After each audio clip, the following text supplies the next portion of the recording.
Sup guys, Fat Archon here, bringing another 40k review. Today we're going to be covering one of the most fun detachments in all of 10th edition 40k, potentially the memeiest, the Chaos Cults. Lorgar would be proud. So we're going to be doing a full-on detachment view. We're going to cover all their special rules, their enhancements, their stratagems, some of their unit profiles, and at the very end of this I have a few army lists I want to show you guys. I'll hopefully give you an idea of the direction you can take them. As always, if you haven't already, please consider liking and subscribing. The channel's been exploding lately, and obviously I couldn't do it without you guys, so if you're watching this right now, like, yeah, you right there, thank you from the bottom of my heart. I really appreciate y'all. If you guys don't mind taking a moment to hit that thumbs up icon, that would be appreciated. Helps the metrics, helps some more eyeballs on the channel. So again, I would appreciate it if you could hit that icon. As usual, if you have any questions at all, whether it's about Chaos Cults, CSM in general, 40k, any of that sort of stuff, you guys are always welcome to ask. If you ever look at my videos, you'll see that, yeah, man, I'm answering like any and every question that comes up. One of my favorite parts of these channels is interacting with you guys, so again, don't at all hesitate if you need any help whatsoever. Lastly, just real quick, it's not that big a deal, but I do have a Patreon set up, so if that's something that interests you, feel free to check the description below to see a link to that. For sure, I don't do this, like, even in the least bit for the money, but gotta do the YouTuber thing. Regardless, so with that out of the way, Chaos Cults, what's so special about these guys? What makes them unique? Well, before I jump too far into that, so I do have to be, like, upfront with you guys. This is probably the worst detachment in 10th edition, at least for the codexes that have been out. Like, for sure, it's really not competitive, at least in the, like, straightforward way. But that said, you best believe there's gonna be psychos like myself, and probably others, who are gonna be bringing these to an RTT near you, so, like, you best come prepared, man, because the last thing you want to do is lose to freaking Chaos Cults. Like, that'll be hilarious when that comes up. But, as you're soon to find out, there's a lot holding them back. A lot of their enhancements are pretty iffy, some of their stratagems really aren't that good, and then obviously, they're working from, like, cultist data sheets, so, like, you definitely got an uphill battle going on there. That said, there are some things that make them shine, especially their stratagems. They have some really powerful stratagems, especially with some of their other units, like definitely going to key off a few of them and make them, like, genuinely competitive. Beyond that, you got the obvious bit, so if you like hordes, my goodness, did you find the right army. One of the lists I'm going to show you later, I didn't even count all of them, I just counted, like, most of it, and I think I got up to, like, 243 models, which obviously is just ridiculous. There's going to be certain matchups, certain armies, like, maybe they're, like, hyper elite, all they brought was, like, heavy strength firepower, but with not a number of shots. Yeah, dude, in that fact, they're really going to struggle, and in fact, it might be an auto lose in those sort of situations. More importantly than all that, this is going to be the fun detachment, man. You're going to hear me saying that a lot as we go through this. Sometimes you just want to, like, kick back, kick up your feet, relax, not, like, bitch and moan that certain profile isn't, like, the most hyper-elite thing on the planet. Nah, man, you just bring what's fun. In fact, I was thinking, like, this detachment, it's going to be perfect for, like, Lord Discordant, because, yeah, man, you literally, like, you do whatever you want with it. It's not that big a deal if it's not hyper-optimized. Also, so this is gonna be a great army for people who like the challenge. So I generally love that, man. I love armies that, yeah, I challenge myself. I prove that I'm a good general. I prove that I'm, like, better than you if it's in the competitive sense or whatever. I love that sort of stuff. I also think, too, man, I wouldn't be the least bit surprised if there are some really sneaky, really competitive combos with this. For sure, man, as time goes on, for certain, they're going to win a GT at some point, and the internet's going to, like, collectively lose its minds. I'm sure Goonhammer's going to have a heyday with it. Like, yeah, man, fully expect that going forward. Like, I wonder if, like, yeah, maybe just make, like, a core of your cultists. So you don't spend that many points on them. You just bring, like, I don't know, 6 squads of 20. Not that many, right? And then you fill up the rest of your list with, like, hyper-efficient, super heavy hitters. That way you're, like, clogging up your opponent's side of the board while your heavy hitters are sitting in the back doing all the hard work. I do think that might be, like, a valid strategy with them. Also, too, you guys gotta remember, we're working with the freaking Chaos Space Marine Codex here. I don't even think it's debatable, man. Probably the best codex of in 10th edition as of right now. If you guys didn't know, too, we just found out the new points today, in fact, and literally, we got nothing but buffs. Not a single profile went up in cost. Dude, I was, like, losing my mind when I was reading it. I was like, warp talons are a go, boys! Yeah, it's definitely beautiful. So, again, when you're working with such a strong book, even the quote-unquote worst detachment, like, you still have a lot to work with there. The final thing I want to touch on, so if you're a big Accursed Cultists fan, which I don't blame you, these are some of the sickest models in the game right now, yeah man, you found your new home. Accursed Cultists, especially with some of the stratagems and some of the enhancements you give them, these guys are like popping off the charts. They become genuinely competitive, genuinely like very strong and scary, and they dropped 20 freaking points. So a full squad of them, you're gaining 40 points each time you do it. Yeah man, it gets pretty nuts. So for sure, I think there's definitely some like really fun and genuinely like powerful things to work with this attachment. So it's not all doom and gloom, not in the least bit. So with that all out of the way, we can get on to Detachment Rules. So Desperate Devotion. Each time a damned unit from your army with the Dark Pack's ability is selected to make a normal, advance, or declares a charge move, excluding units that arrive from reserves, it can make a Desperate Pact. If it does, until the end of the phase, add 2" to the move characteristic and the charge rolls. As for the Desperate Pact, so it's basically a Dark Pact, so each time you make one of these packs, you have to roll leadership. If you fail, you take D3 mortal wounds, but you get the plus 2" move regardless. So, I'll be honest, I'm not sure if this is like terrible or amazing. It's probably somewhere in between if we're being upfront, but still, I'm not too sure how I feel about it. So, obviously, plus 2" move and especially 2" charges is actually a pretty big deal, especially when your dudes normally move just like 6 inches a turn, they have to like foot slog everywhere. But the fact you're taking mortal wounds like every single turn means that you might end up killing more of your own dudes than the enemy. Like legitimately, you might kill more of your own dudes. Reason being, you gotta remember that you're taking Dark Packs on top of these, so that alone, and you have to declare it separately in the charge phase. I hate that. I wish it was just in your movement, you declare it and you get it till the end of the turn. But if I'm reading it right, yeah, you have to do it twice, man, if you're doing the move and the charge. So you do the move, the charge, the Dark Packs, potentially, obviously it won't always happen, but potentially, that's 3d3 mortal wounds right there.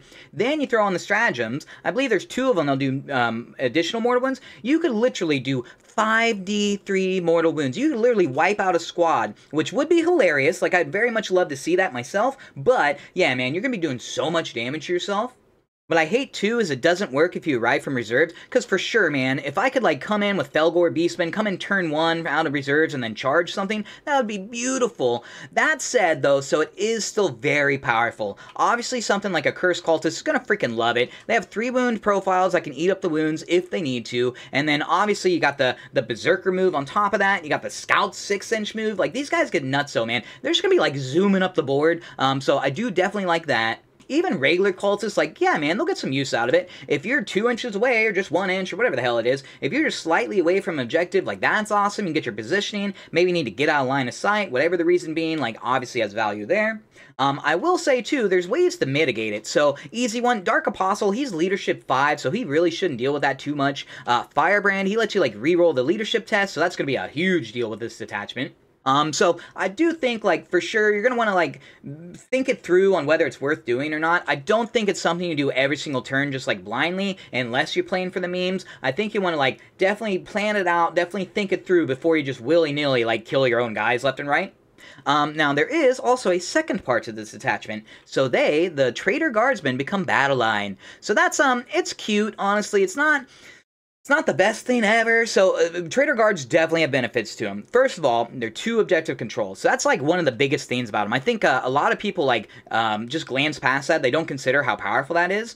On top of it, they can bring the special weapons. Unfortunately, I believe it's only 1 of each now. Dude, originally, when the index first came out, it was 3 of each. Now I'm pretty sure it's just 1 of each. But regardless, you can get the Melta, you can get the grenade launcher, you can get the snipers. There are ways to boost them as well, which we'll get to when we get to the stratagems. So, like, that's all not high and mighty. But, and I'm sorry I gotta bring this up, so these guys are 70 points, right? Well, freaking Legionaries are only 80 points, 10 points more. So you really gotta think, like, you know, which one do we pick? That said, this is like the fun detachment, so we'll try not to dwell on that one too much. So, next up, we've got Enhancements. So, I hate to be a bit of a downer, but there's definitely a bit to be desired here. Most of them are overcosted, and some of them don't even really do anything. So, I am hoping with the next points update, they take a look at these, because overall, these are actually some of the most expensive relics in the book, and we're working with a freaking cultist attachment here, so it is a little bit silly. First up, though, we've got Cultist Brand. So, Dark Apostle or Damned model only. If every model in the Bearer's unit, excluding the Dark Disciples, is damned, you can reroll, advance, and charge rolls made for the Bearer's unit. So this one, first of all, it's 20 points, so like it's ridiculously expensive when you consider the units that you're attaching it to. And the reason I'm not so sold on this, Dark Commune freaking gives you this just like baseline, and they give you more than that. They give you reroll advance and charges, and they give you +1 to hit and wound. Granted, it is once per turn, whereas this relic would work every single turn, but I'm not that sold on it. Now, obviously, you could attach it to a Dark Apostle, so it does have some value there, but, man, I wish it gave you Advance and Charge as well. That would bring it up a huge notch. Now, maybe if they bring it down to, like, 10 points or something, I'd consider it, and it would be okay if you're coming in from Strategic Reserves, which is definitely something you're gonna do a lot with this army, because, like, good luck fitting everything on the board, but definitely could have used a little bit of work there.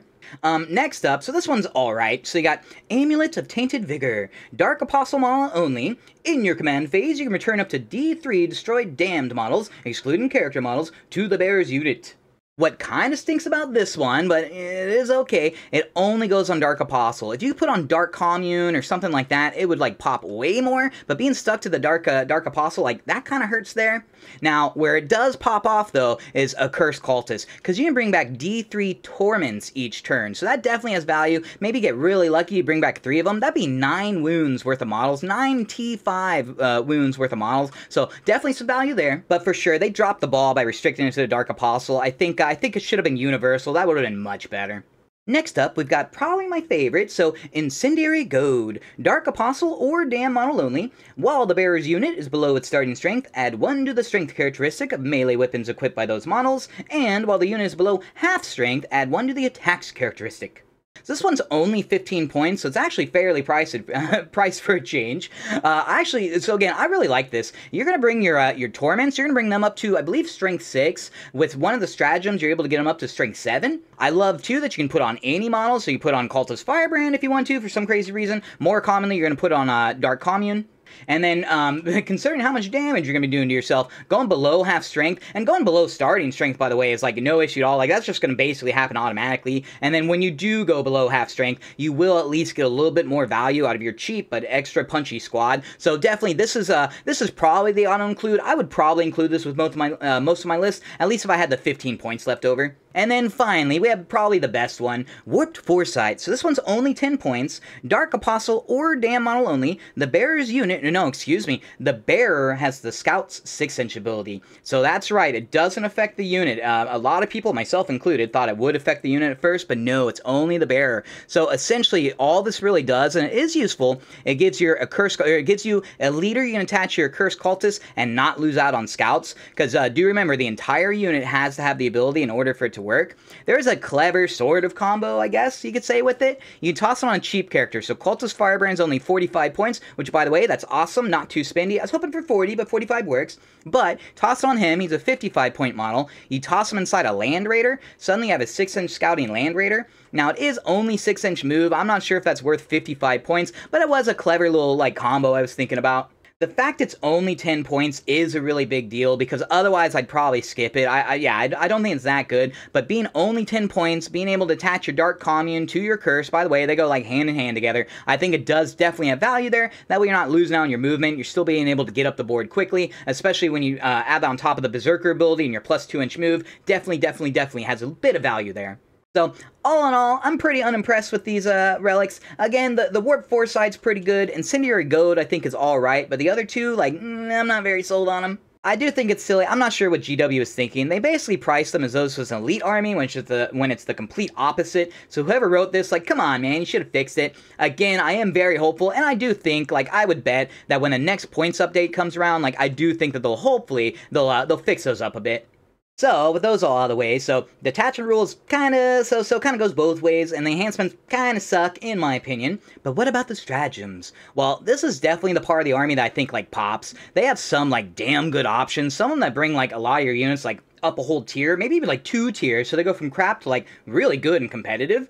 I think for sure your army's gonna revolve around some of these Stratagems, and in fact, we'll get on to probably the best one. Chosen for Glory. So this is a battle tactic for when that matters, not that often, but regardless, battle tactic. In your shooting phase or your fight phase, one damned unit from your army that's not been selected to shoot or fight until the... Oh, wait, that's first. So you can make a Desperate Pact. If you do, until the end of the phase, each time a model in your unit makes an attack, you can reroll the hit roll. And if you did not fail the resulting leadership test, you can also reroll the wound roll as well. So obviously, this is going to be huge on like Accursed Cultists especially. That said, it'll also pop off on like Traitor Guard. Even your regular Cultists might like this, because if you attach like Dark Commune, you're getting +1 to hit and wound. Suddenly they're like even stronger than Space Marines in shooting in a sense. For sure, I think your army is going to revolve around this one. This is definitely, like, most definitely one you're going to use every single turn. What kind of sucks about it being a battle tactic, so, like, you can't attach Chaos Lords to it, and none of the Cultist characters give you free stratagems, unfortunately. But what kind of sucks, it's almost like a downside, because that means the enemy can increase its cost by 1. That's really going to hurt when that happens. So definitely be on the lookout for that. But otherwise, yes, dude, this is an auto-use literally every single turn, at least when you're ready to get in combat. Definitely, the army's going to revolve around Chosen for Glory. Next up, though, we've got Crazed Focus. So it's a shooting phase only. You can choose one damned unit. Your unit can make a Desperate Pact. If it does, until the end of the phase, each time a model in that unit makes an attack, improve the armor pin by 1. If you did not fail the resulting leadership test, you can also increase the strength by 1. So obviously, what this is really going to key off is Traitor Guard. Suddenly, you're getting AP 5 Meltas that are potentially strength 10. So you get like anti-tank, like decent anti-tank on a freaking 70-point unit. Your grenade launchers, the crack version goes to strength 10 and would be AP 3, and then your sniper rifles would go to, I believe, strength 6 and AP 3 as well. So like this definitely has some value. Now you are hit on 4s, so that kind of stinks there. You can't attach Dark Commune, unfortunately. You can only attach the Traitor Enforcer. But even the Traitor Guard, like the regular, or not Traitor Guard, even the regular Cultists, like they'll get some use out of it, assuming something's not like in cover. If something's in cover, like don't use that stratagem. You definitely don't want to use that. But yes, again, I like that one fairly well. If it's like a key turn, or maybe there's like a tank like in your face or whatever, yeah, man, don't be afraid to use that one. Next up, we got Selfless Demise. So this one kind of sucks. Fight phase only. After an enemy unit has selected its targets, one damn unit from your army that is selected as the target of one or more of those attacks.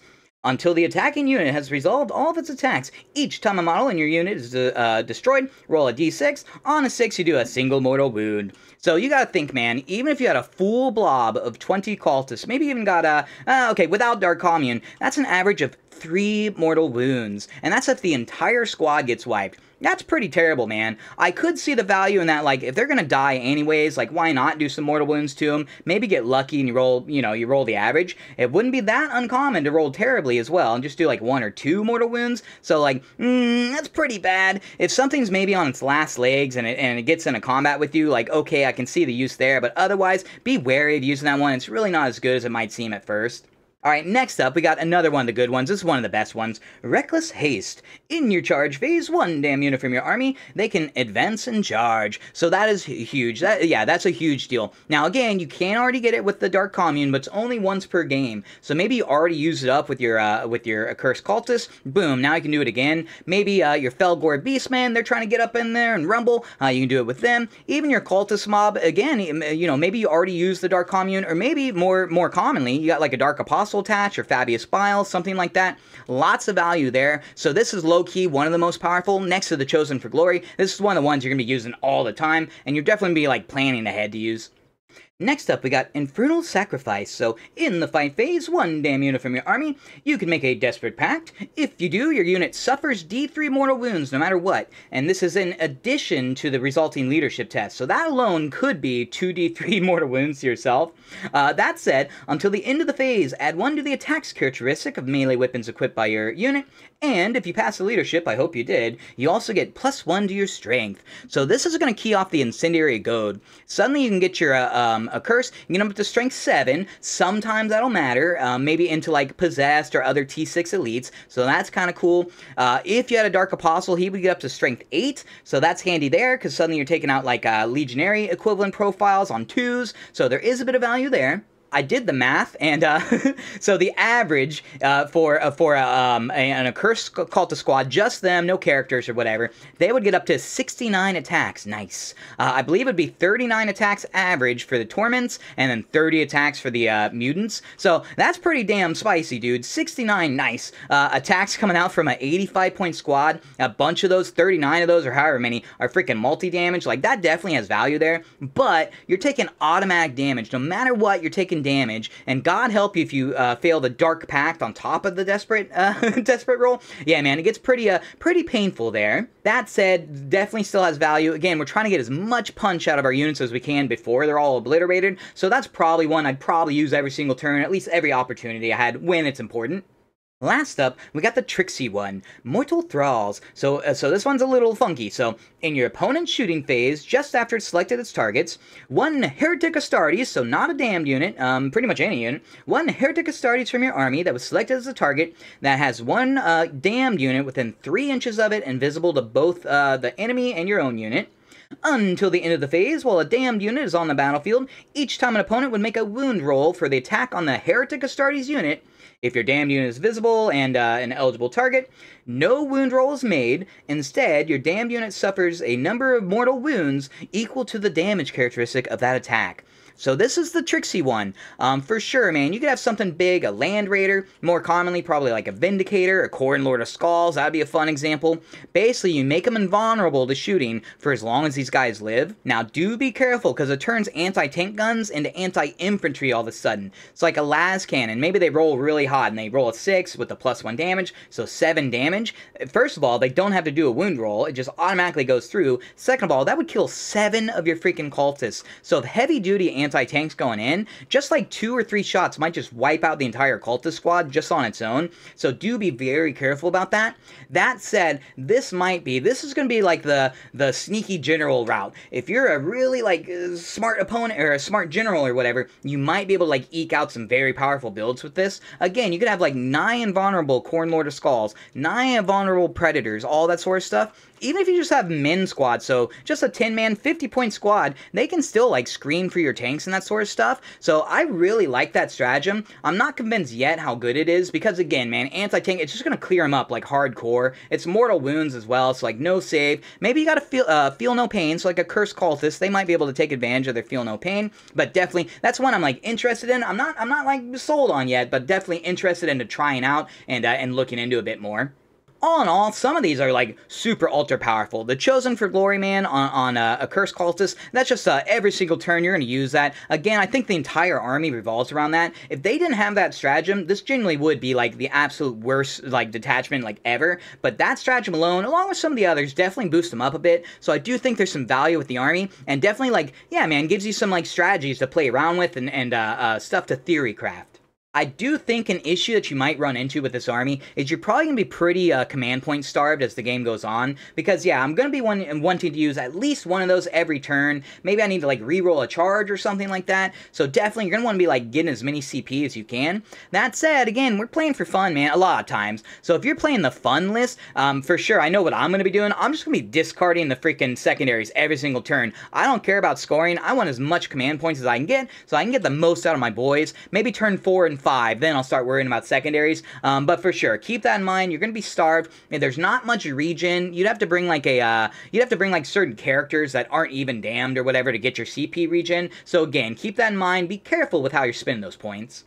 So next up, we've got the units. So first of all, obviously with this army, you're going to be slamming as many cultists and like damned units as you possibly can. That said, they got some like pretty good character options to choose from, especially like, we'll get into in a second, but Fabius is going to shine here. Obviously Dark Commune is going to shine. Some of the others, we'll see. I'm going to include them anyways, because I just want to go over all the damned profiles as it is. But, you know, Dark Apostle, I'm not super sold on. Traitor Enforcer, I think he does have some use. And Cultist Firebrand, for sure, for how cheap that guy is, like, for sure he'll get some use there.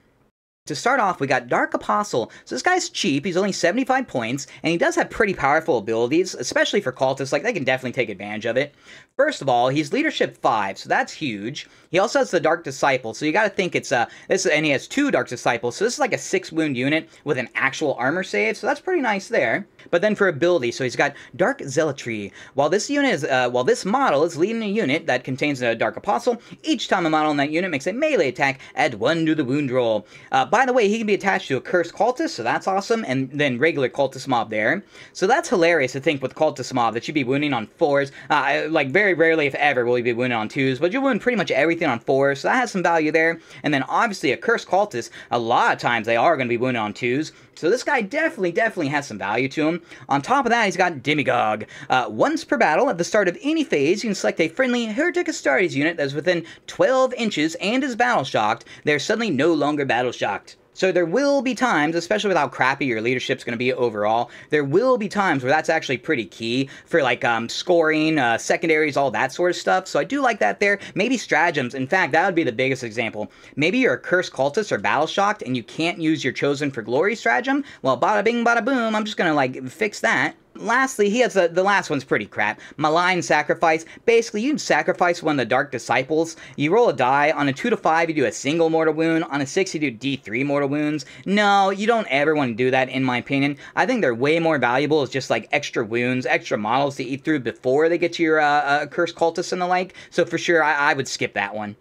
Truthfully, I think Dark Commune is just so much better than this guy, and Fabius, as we'll get to here in a moment, I think they're so much better. Dark Commune's cheaper, Fabius is only 10 points more, so I don't know how often you'll bring this guy. That said, if you're going for a fluffy list especially, yes, in that case you definitely want to bring this guy, because he fits in perfect. He's like made for cultists. That's like his whole like deal as he leads cultists around. So again, if you're going the fluffy way, yeah, then look at him. Otherwise, I do think you look at something like Dark Commune. So again, 65 points. It's a 5-model unit. One of them has 4 wounds, so already this is a 9-wound unit with a 5-up invul, all this other fun stuff for only 65 points.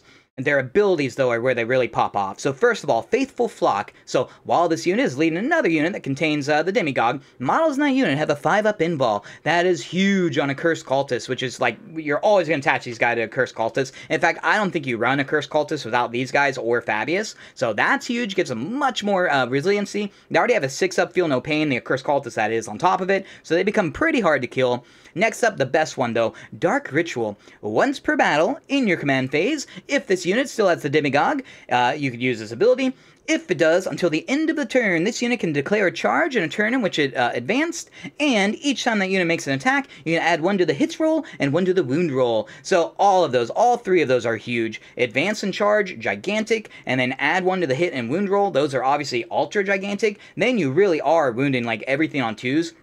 So again, you're getting the Dark Apostle ability and then some for cheaper. Now, it is once per game, so there is an issue there, but still, I think, oh man, so much value there. Last of all, and this is huge too, Chaos Icon. You can re-roll your leadership test. Unfortunately, okay, never mind. It's only for the Dark Pax ability. So that's a little sad, but either way, getting the re-roll on the Dark Pax, at least that's D3 mortal wounds you might not have to take.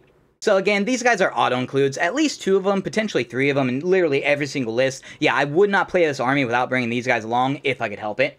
Next up, we got Traitor Enforcer. So this card's a little old. This is from the index. The brutal example got changed. What it is now, so first of all, he can only be attached to Traitor Guardsmen. That's the only unit he can be attached to.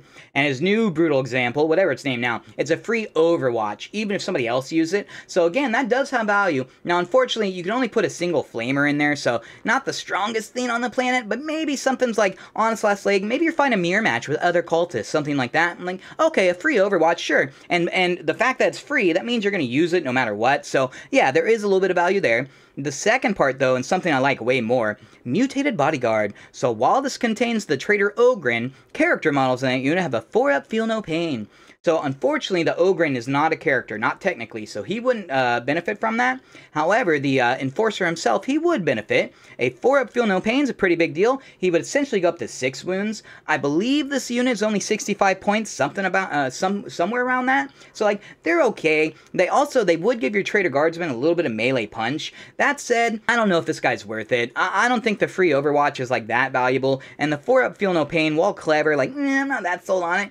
I could, however, see running these guys solo. Maybe that's like a tricky way of doing it. They can screen your backfield or hold your home objective, go investigate signals, all that sort of stuff for relatively cheap, so maybe that's a build. Also, I do like very much love the model, especially the Traitor Ogren. Like, that guy looks sick. Next up, we got one of the new kids on the block. That's right, so it says, so I don't have the index card for it, but Cultist Firebrand. So he's only 45 points, so super cheap. He's T4, so he's kind of tough for a cultist. He has an okay flamer. It is auto-hitting, so that's pretty awesome. His best parts, though, so he has two abilities. The first one is probably the biggest one, to be honest. He can let you re-roll leadership tests, so that's pretty big there. And then second one, any infantry hits, they're forced to take a battle shock. So like in Dread Talons, this guy super duper ultra shines. In this list, the re-roll leadership is a big deal, so I could see you attaching him to like blobs of cultists. He does give them a little bit more punch, at least range-wise. He's terrible in melee. It's horrific melee, so I wouldn't use him for that. For how cheap he is, too, you could totally run this guy solo. You totally run 3 of them solo and, like, I don't know, go to town forcing battle shocks left and right. So I do think he has some value. He's nowhere near as powerful as, like, Dark Commune or Fabius, who are about to get here in a second, but definitely brings a little bit of oomph to the list. Speaking of, so Fabius, he's low-key one of the best ones in this list, so he can be attached to Accursed Cultists, and I believe he can be attached to regular Cultists as well. First of all, he's got Enhanced Warriors, so any unit he attaches them to, they get +1 strength, +1 toughness. Suddenly you're going to strength 6 baseline on your Torments. I believe they go to T7, I believe it might just be T6, but either way, man, getting a lot of resiliency there, that's pretty huge.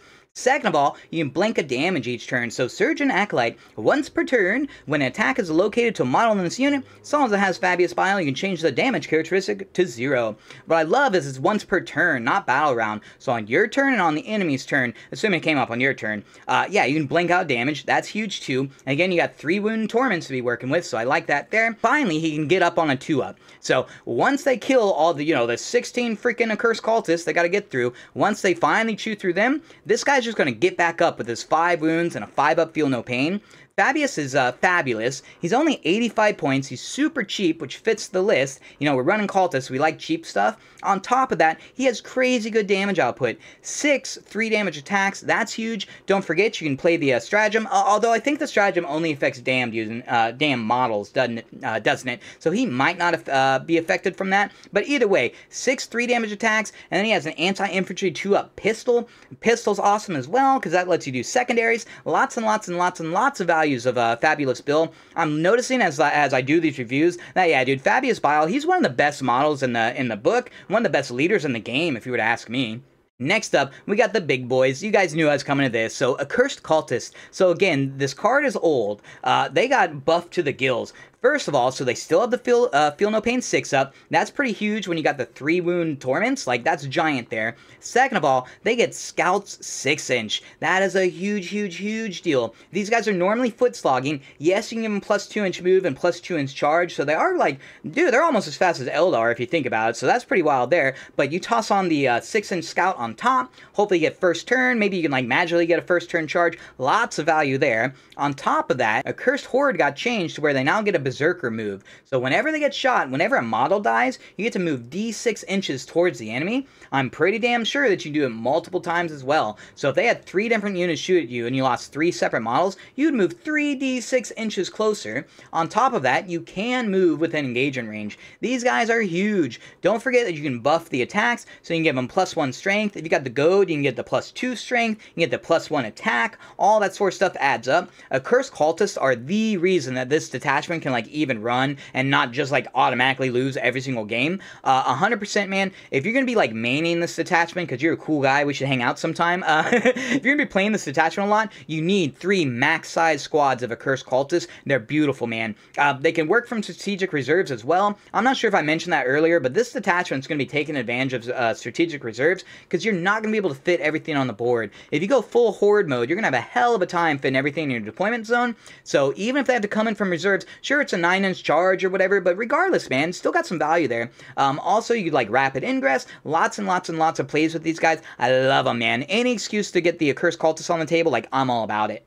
Next up, we got the all-stars of every list. We got the Cultist Mob. So these guys are cheap and cheerful. Unfortunately, their weapon options got like completely gutted. They can only basically bring, yeah, this is an old card by the way. They can only bring the auto pistols and the brutal assault weapons. So, don't expect any damage whatsoever from these guys. 10 pistol shots, yeah, don't even think about it. But they're 50 freaking points. You run them in squads of 20 for 100 freaking points. That's an awesome deal. And then best of all, they got sticky objectives objectives. That's probably the biggest deal. That's why I include them with every single CSM list, period. Obviously, with this list, man, you're going to be spamming these guys out the wazoo. Their battle line, you bring 6 squads of 20. And that's only, what, 600 points for 120 models? Like, damn, dude, yeah, I'm looking forward to that. Good luck, like, painting them all and affording all that stuff, but still, man, definitely some value there. If you play TTS, it's, like, no problem at all, and maybe you're, like, you've been collecting CSM for a long time like I have. I'm not sure if I have 120, but I'm pretty sure I have, like, 80 of them.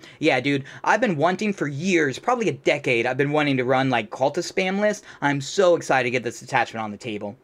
Next up, we got another beautiful unit, and one I've definitely been looking for excuses to run this. I very recently, before the codex even came, before I knew anything about it, I bought some Fellgor Beastmen. Now, I was sad at first because they got rid of their scouts, and they got rid of Bestial Raiders, and so I was like, oh, like the whole reason I bought them for scouts is gone. Luckily, they made up for it with Accursed Cultists. I'd rather scout with these guys than these guys, but these guys do have a really good ability now. Basically, they can come in from strategic reserves 1 turn earlier, regardless of the mission rules.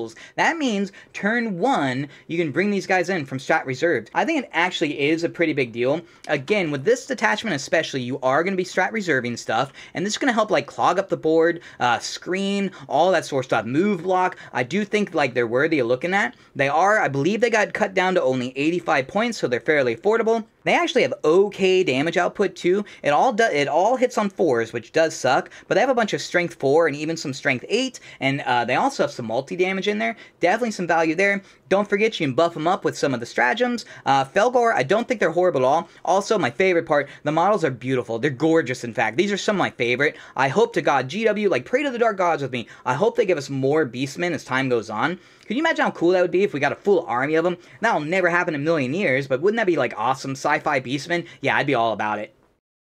Next up, we got Traitor Guardsmen. So only 70 points. Now, unfortunately, I did bring it up earlier, but Legionaries are only 80 points. So you gotta weigh the pros and cons between the two of them.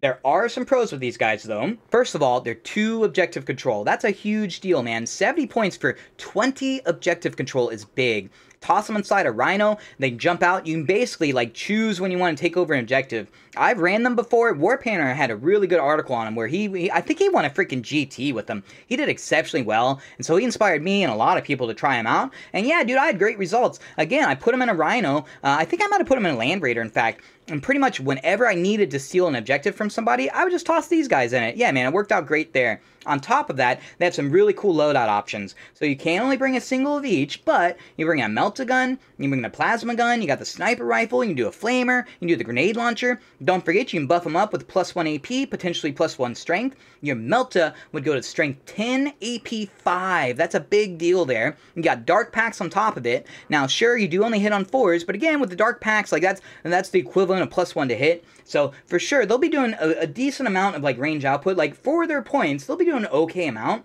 On top of that, they have an actual armor save. So 5 up, you might think like, that's a terrible save, and it is, but AP 1 attacks that come into you, never forget that you still get +1. As long as you don't have a 3 up armor save, you still improve your armor by 1. So AP 0 that comes into you, you'll be at a 4 up save, so that's pretty big there. And then their rule, I like sticky objectives better with the cultists, but these guys, that's okay. Twisted Defense Force. While you're within range of an objective marker, you always get the benefits of cover.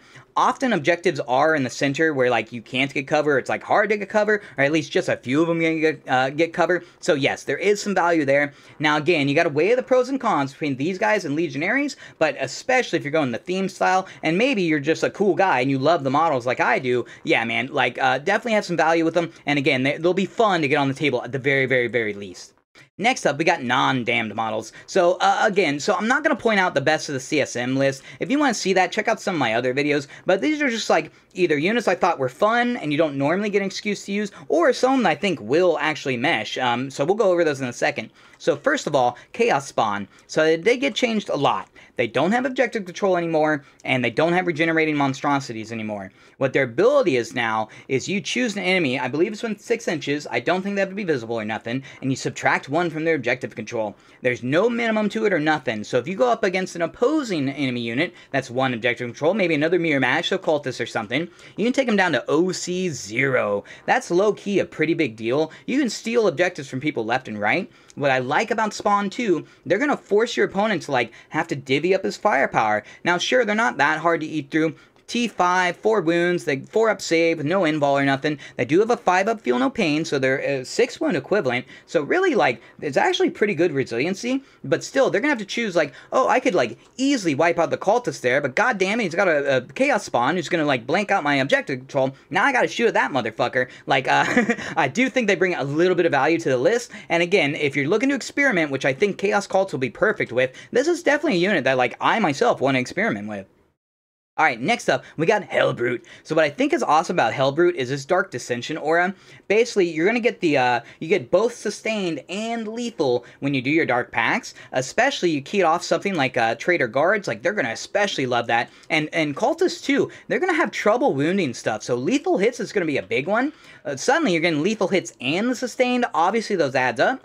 What I like, too, he's relatively cheap, only 130 points. He's got a 2-up save and T9, so this guy's, like, pretty goddamn resilient, especially considering the army he's running in. On top of that, you get actual, like, really good damage. So they did update his profile, so Helbrute Fist is gone. Now, if you bring 2 melee weapons, each of them get +2 attacks to their profile. So you can go the Helbrute Hammer, you get 7 attacks, strength 14, -3 AP, D6 +1 damage, so you get anti-tank melee. Or you can go the other route, you can go Power Scourge, you get +2 attacks, strength 7, -1 AP, 2 damage each, so he'll be clearing up Legionaries.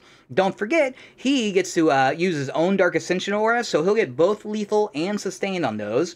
The other route, you can go pure range if you want, and potentially the best option, maybe, I don't know, you know, it's very debatable, but you could also go a mixed or full range. So you got a lot of options with this guy. I do think Helbrute is, like, especially valid in this list. Definitely something worth considering. Next up, we got Chaos Rhino. So this guy's beautiful in every single list you can put him in. He's only 75 points, he has a 12-inch move, which is huge, 10 wounds, 3-up save, so a vehicle for 75 points with a transport, mwah, I love it. He has 2 firing ports, so if you put, like, Traitor Guards in there, for example, they're gonna love that, shoot out their Meltas and their Plasma. He has okay damage output himself, you give him the Havoc Launcher and the Combi Bolter, so he'll be clearing chaff like it ain't no thing. And then, obviously, I do think he keys off Traitor Guardsmen, especially, because again, you can steal pretty much any objective you want with your 20 objective control. Rhinos belong in any and every CSM list, pretty much. Like 95% of them can use a Rhino, so definitely don't forget this guy. Don't forget the Land Raider either. Land Raider would give you, like, actual firepower on top of it. Now, you are paying for it, a lot of points, in fact. What, 245? Something like that. But either way, like, the transports, they shine every list, but they especially shine here. Next up, Bikers. Bikers are super valid. They got dropped down to only 70 points. These guys are so cheap. T5, 9 wounds total with the actual save, 3-up save, 12-inch move. They get +1 strength when they finish their charges, so they do actual damage output in melee. Now they got the price break, I was so thankful GW did that, because otherwise you would, like, almost never bring these guys. At 70 points, man, for the T5, 9 wounds, that most definitely is, like, efficient in my eyes. Yeah, I think Bikers, again, if you're trying to experiment with fun lists, I think Bikers are definitely one you can take a look at. On the same token, Raptors. So again, like, stuff that may not be hyper efficient, you can still look at again. Raptors have always been great. They're only 85 points, so 5 points more than freaking Legionaries. You get a jump pack infantry with very similar damage output in melee, and similar in shooting too, because you can give them 2 Meltas, or 2 Flamers, or 2 Plasma, whichever route you want to go. On top of that, their special abilities are actually pretty useful. They won't always come up, but when they do, it's pretty awesome. First of all, while enemy units are within 6 inches, each time they take a battle shock or a leadership, so that's pretty rare, or a leadership, they have to subtract 1 from the result. A mirror match, that would be, like, fantastic there. And then Terrifying Assault. At the start of the fight phase, each enemy unit within engagement range of 1 or more units must take a battle shock test. Now, it does suck that, like, you know, a battle shock test, so you can't always rely on that, but either way, there will be times when, like, yeah, that's pretty money, man. They can't use their defensive stratagem, they can't, like, super duper clobber your cultists with their offensive stratagem. Yeah, Raptors, I've always loved them. Also, too, it's a big deal they can deep strike. None of the cultists can deep strike, so, like, having access to that, pretty big deal. Raptors, definitely worth looking at. Next up, we got Demons. So again, if you're trying to have fun or experiment, I think Demons make, like, perfect allies, as they do with every single list, and all of the greater Demons, like, bring something to the list I think is good. First of all, you got Great Unclean One. What I love about this guy, and the Keeper of Secrets as well, they go, like, the opposite route of the rest of your army. You're bringing super ultra resiliency into a list that, like, doesn't have barely any of that. Great Unclean One is cheap as hell, too. 230 points is an absolute steal for T12, 20 freaking wounds. He'll get a 6-up feel no pain on top of that. He can also subtract 1 from an enemy unit within 12 inches. He can subtract 1 from their toughness. That's definitely going to be big for your cultists. You can bring like Space Marine Tacticals or Legionaries, those sort of units. You can bring them down to T3 so that your cultists can actually be hurting them. Lots and lots and lots of value of the Great Unclean one. Don't forget he can Deep Strike as well. Again, I think this guy is like perfect addition. What's great with Nurgle too, Nurglings are only 40 points because you do have to bring a battle line if you're going to bring something else along with it. Well, cool, 270 points. I can bring a Great Unclean one and some Nurglings. Like, yeah, dude, definitely be pulling their weight there. Next up, we got Keeper of Secrets. So this one's debatably more resilient than the Great Unclean one. It's not T12, it's only T10, but you give it the Shining Aegis, has a 5-up feel no pain. 5-up feel no pain is the same as a 50% boost, so he basically has 27 wounds. On top of that, he's got the 4-up invul, like, very beautiful there. 14-inch move, so again, we're doing something the list doesn't normally do. Accursed Cultists, they're pretty fast, and okay, I guess you can get plus 2-inch move to your other damn units, but either way, 14-inch move, that's gigantic. First turn charges might actually be possible. Oh, on top of their resiliency, Mesmerizing Form. Each time an attack of any kind, so whether range or melee, targets this unit, you subtract 1 from the hit roll. So, what, 27 wound equivalent, because they got the 5-up feel no pain, and then -1 from all the hits? Yeah, good luck killing a Keeper of Secrets. Definitely think it's an interesting pick. You would have to bring Demonettes, but at least you'll be able to buff up their armor piercing by 1, so you got something there, right? She also has, like, okay shooting output. Yeah, lots to love about the Keeper of Secrets. I think she might shine pretty decently with the Cultists. Next up, we got one of the best greater demons, like, in the demons book. You got the Lord of Change. So he's fairly cheap. I believe he's 260 baseline, but he has actual shooting. Unfortunately, you can't give any of them an enhancement, but this guy's going to have strength 10 shooting. I do like that there. On top of it, in your shooting phase, he can choose Ignores Cover, Lethal Hits, or Sustain D3. So he'll be, like, clearing out elites, especially. He'll be especially good at that. Even vehicles, he'll be able to slightly threaten them. Unfortunately, you don't have the enhancement, so it's not as easy, but you'll still be able to threaten them. And then he's no slouch in melee. He's got 5 attacks, strength 6, only -1 AP, but 3 damage each. Lots and lots of stuff to love about the Lord of Change. And then for like basic battle line, you got Nurglings. You guys knew I was going to bring this up. This is probably going to be in every single detachment review. Nurglings are wonderful. Nurglings belong in any and every list, no matter like what it is. I think they'll especially shine here. We'll see in a moment. I got a little trick up my sleeve I want to show you guys, but Nurglings are awesome. First of all, they can infiltrate, so that's giant there. Boom, you can move block, you can deploy so that you can score secondaries on the first turn, all that sort of stuff. More importantly, you can put them in deep strike to do secondaries. Their bases are itty bitty, so getting them behind your opponent, doing the behind enemy lines, that sort of stuff will be no issue at all. They're hyper efficient for the price. T3, 4 wounds each, so 12 wounds total for 40 freaking points. I love Nurglings. On top of that, Mischief Makers, enemy units within 6 inches. In the fight phase, they subtract 1 from the hit rolls. That's huge too. You're suddenly helping the rest of your army stay alive. Nurglings are like a must-have in practically every single list. Finally, we got the Chaos Knights. I think this will be a fairly common sight. Maybe not the big ones, but for sure the War Dogs. I think you'll see with this detachment from time to time. Knight Despoiler should be pretty obvious why he's awesome. He's kind of like a Great Unclean one, except he brings like ultra powerful shooting, which again keys off the rest of your list. Definitely helps out your army a lot. I would probably go the double battle cannon. That way you're getting 2d6 plus 6 blast shots with rapid fire, so it'd actually be double what I just said there. Strength 10, -1, 3 damage each. That's pretty huge there. You can basically, and actually, you can kit him out however you want. You can give him melee and shooting. You can give him 2, like, of the melta thermal cannons. You can go wild with this guy. I do think Despoiler is, like, worth looking at. He is really expensive, but, again, there's definitely going to be combos where you just, like, dude, you got, like, 150, even maybe 200 models, and then you got big guys in the back, and the opponent has to choose, like, oh, shit, man. You know, I'm going to lose on primary if I don't take care of these cultists, but this fucking Despoiler is, like, fucking me in the butt. Yeah, definitely got some options there. And then last up, we got the Brigand. This is one of the best vehicles in the game. You are paying for it. I believe it's 160 points now, but 8 objective control, 12-inch movement, T10, 3-up save with a 5-up invul versus range, lots and lots and lots to love. He also has the Brigand ability, so each time he targets a unit that's the closest target, you improve the armor pin by 1. He's got AP5 spears, he'll have AP2 Reaper chain cannons, lots of stuff to love. Again, I think this will mesh really well with Cultists. if you are going the Chaos Knight route, which again, I think will be relatively common, especially for like casual and maybe even tournament, I guess time will tell, I would probably bring 3 of the Brigands over the Knight, but maybe you're just going for the, I want a cool looking list, yeah dude, you bring a Despoiler in that case. So overall, some pretty fun options to work with. Like I said, one of my favorite things about this attachment is not worrying about being hyper-optimized if you don't want to go that route. Next up, though, so somewhat related to that, I'm going to show you guys some lists I put together. And by the way, I'm like super excited to show you guys these. First of all, like, they just look fun on the table, so like, you got that to start off with. On top of that, though, I did write up a list I think could be relatively competitive, or at least it shows off the style I would go if I was to go that route. So first up, I'm going to show you just like, this will be like a very common site. And dude, every single list pretty much I had to split into parts because you can only select so many models. So alright, part 1, part 2, I'm pretty sure there's a part 3. There's a part 3, so I gotta put these together. Give me a moment here. Oh no, don't get all mixed up. Shit. Give me one moment here.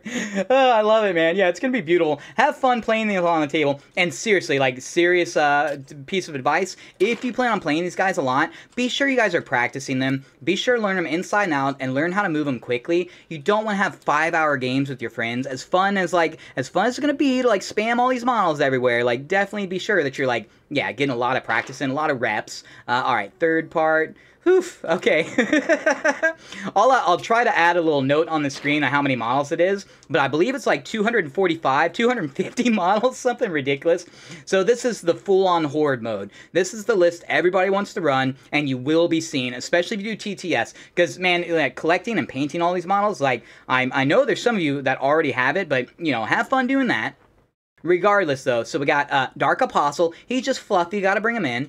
3 Dark Communes. I think Dark Commune, they belong in any and every single list. 3 Fellgor Beastmen, 6 maxed out freaking squads of Chaos Cultists, 3 maxed out squads of Accursed Cultists. I'd bring more if I could. And then, remember, Traitor Guardsmen are battle line. I could only, quote-unquote, afford 5 of them, so I just brought 5. So the style of this list should be pretty obvious, man. You're gonna gum up the board. Basically, you're doing a stat check on your opponent. Can you kill 250 models in under 5 turns? And not even under 5 turns, because a lot of armies are gonna be able to do that. Like, you might be surprised how quickly this army is gonna, like, welt, but can they outscore you before the end of the game? That's gonna be the big question. Now, again, it's really important, especially this plays into the whole practicing and learning the list, guys. It's ultra important that you learn to, like, strategic reserve stuff. I'm not even sure how you fit all this stuff in, especially Accursed Cultists.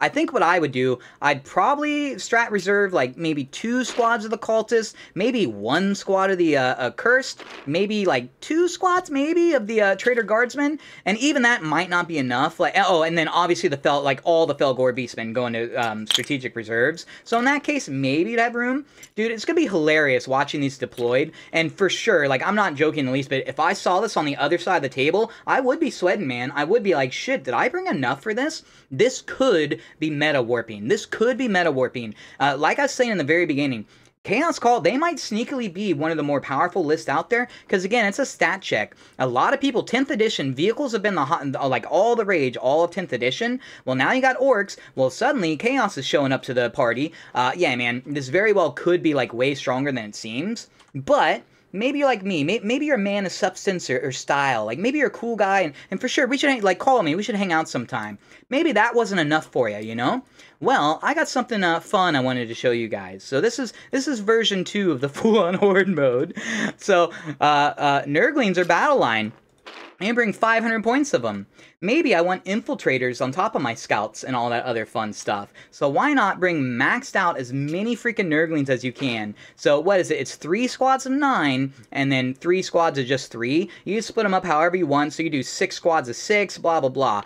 Yeah, I think that's fun. I had some points left over, so why not put some speedy dudes who can, like, actually, like, tumble over objectives and not just immediately die as soon as you blink at them? Of course, we still got 3 Accursed Cultists. This time it's 3 Dark Communes, and then the Cultist Blob. 6 max out squads of Cultists. I love this list. This would be the one I'd be tempted to play. This is all about the memes, by the way. So, like, yeah, dude, don't forget Nurglings. They're definitely valid. And yet again, I could see this being competitive, man. Because you could buy yourself a turn to get up the board. You basically, like, completely hem in and move block your opponent with all the Nurglings, and then everything else is run up their board with a plus 2-inch move on top of it. Yeah, I thought, I was excited to show you guys this one. I thought it was kind of memey, and at the very least, should be pretty fun. Alright, I have one more to show you. So, I did think, I was like, okay, what if I actually wanted to go competitive? What if I was actually going to an RTT with these guys? What would I do there? Well, I would definitely start off with Fabius Bile, first of all. And, let's see, let's get them all loaded in here.